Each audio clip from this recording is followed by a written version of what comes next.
Yudhvir, at the age of 21, learnt the hard truth of the adage, falling from the frying pan into the fire. But then it was too late. Another young man in a tearing hurry, scornful of a doctor's advice in the patient's best interest, thinking it to be patronizing, wee bit stifling, inhibitive, and perhaps outdated, when everyone around him, it seemed, was getting their hair fixed. I have been crying hoarse from a rooftop, cautioning people for the last 18 years or more on this channel itself, and I'm doing this again today, that a hair transplant is not merely shifting grafts from one place to the other at 10 rupees per hair. There is more to a hair transplant. But Yudhvir, as I said, was in a tearing hurry, like most young men often are, and he decides to go and present himself to a hair transplant shop in his neighborhood that was extremely inviting. The staff in the clinic promised to fulfill each and every desire of his and go a step beyond. And now, 6 months later, watch the mess he finds himself in. He has returned to me, devastated but much wiser, though a bit too late. His dream of a full beard turned into an aesthetic nightmare. Watch this nightmare unfold, and I will tell you the unwritten code, the sacred code for beard hair transplants, which if you break at your own peril. I will also jog your memory a bit and reintroduce the term test grafting that no one talks about these days. Everyone is in a hurry to generate revenue. Why tell a patient to wait?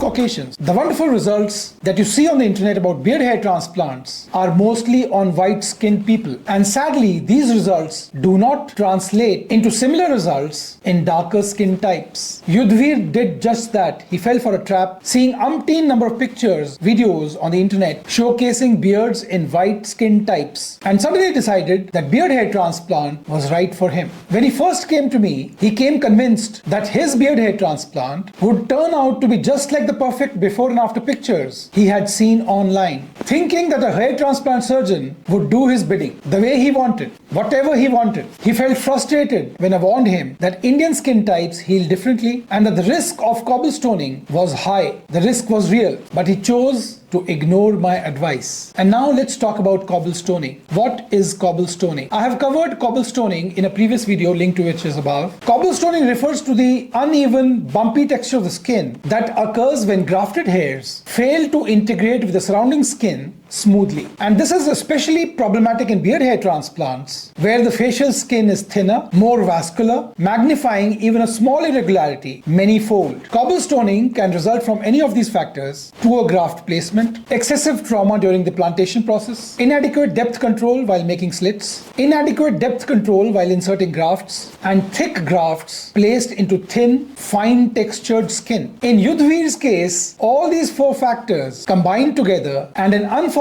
disastrous outcome unfolded itself. While some minor textural change is inevitable after a hair transplant, cobblestoning is a severe complication that can make the beard area permanently unsightly. Now, why are Indians more prone to cobblestoning in the beard area? Let's figure it out before we broach the topic, how to address cobblestoning. Number one is higher propensity for hypertrophic scarring in Indians. Indians, particularly those with a darker skin type, oily skin, are more likely to develop hypertrophic scarring or keloid formation. Even minor trauma from a hair transplant can lead to an exaggerated healing response. And on the chin more than on the cheeks, hypertrophic scarring is known to be particularly prominent, leading to an uneven raised texture. And second, the disparity between thicker hair follicular skin and thinner recipient skin. The contrast between thick coarse beard hair and relatively thin facial skin is much greater in Indians than it is in Caucasians. And this mismatch raises the likelihood of visible bumps when the hair follicles are inserted into thinner skin areas. And thirdly, the difficulty in achieving a natural distribution. Indian beard patterns vary widely, and achieving a natural looking result requires an intricate understanding of beard growth patterns. When performed without this knowledge, the result is going to be patchy, the result is going to be unnatural, and you're going to be prone to complications like cobblestoning. Now, what are the caveats you have to follow before a beard hair transplant? Given the risk of beard hair transplants in Indian skin types, here are the golden rules. Every Indian with a darker skin type considering a hair transplant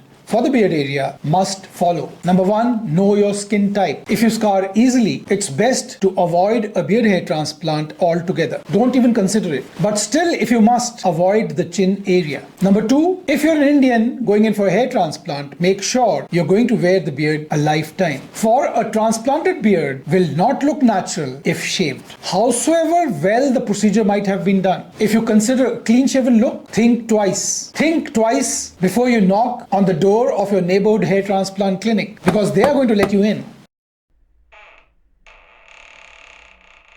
Age matters. Wait until you are 25, 28 years of age. Give your beard chance to develop further, and then seek a consultation for a beard hair transplant. And lastly, and most importantly, see real hair transplant results. Don't just rely on results on the internet. Results on the internet that are sanitized results. Insist on seeing patients for yourself, and you will know that rarely will you find a patient, an Indian patient, who is happy after a beard hair transplant. But all said, the real test which you should not ignore before seeking a hair transplant for the beard is insist on test grafting. No one talks about it anymore, because as much as you are in a hurry, the clinic is also in a hurry to rope you in. If after careful consideration you still wish to proceed, test grafting is the only way you can ensure that you will not regret this procedure for all times to come. Now, what is test grafting? A small number of grafts, typically 10 to 15, are implanted into key areas of the beard. And then we wait for 5 to 6 months to see how the skin behaves. If the skin heals smoothly, you can then proceed for a full hair transplant. But if there is any sign of cobblestoning, hypertrophic scar,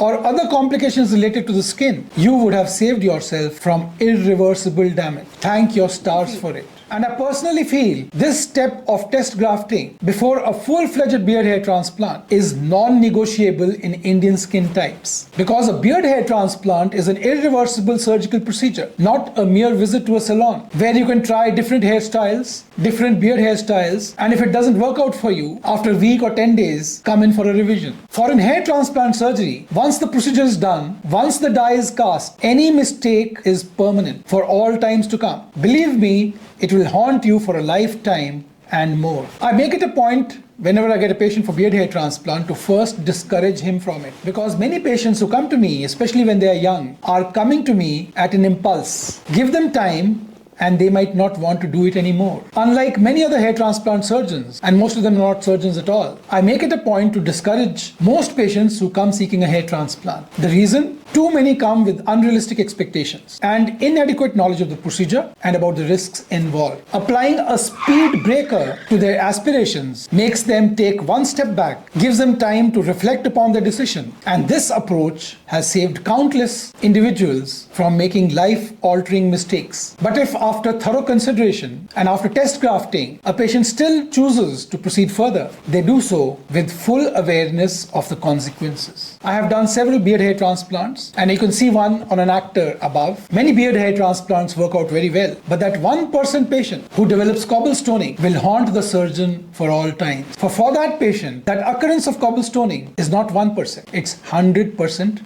and he has to live with it for a lifetime. So a beard hair transplant is not a decision to be taken impulsively, not a decision to be taken lightly, especially when you have Indian skin type. The risk of cobblestoning, the risk of scarring, the risk of hypertrophic scarring, the risk of unnatural results is significantly higher compared to those who are white skin. Before making a choice that could alter your facial skin permanently, schedule a consultation with an experienced hair transplant surgeon before you make your decision. Don't gamble with your face, do more research, sleep over this fleeting impulse, and better reason will finally dawn. So thank you for watching. If you have any question about this talk about hair loss treatment for men and women, about hair transplants in India, or any other question that you may want to of a general nature, please post it in the comment section below and I'll get back to you shortly. Or you can contact us on the WhatsApp numbers above. But if you seek a personalized consultation, please join our membership club. It's just 89 rupees a month, and you can shoot any amount of questions about your personal hair loss journey, seeking advice, resolving issues about your hair transplant, and I won't be found wanting. So cheers to that.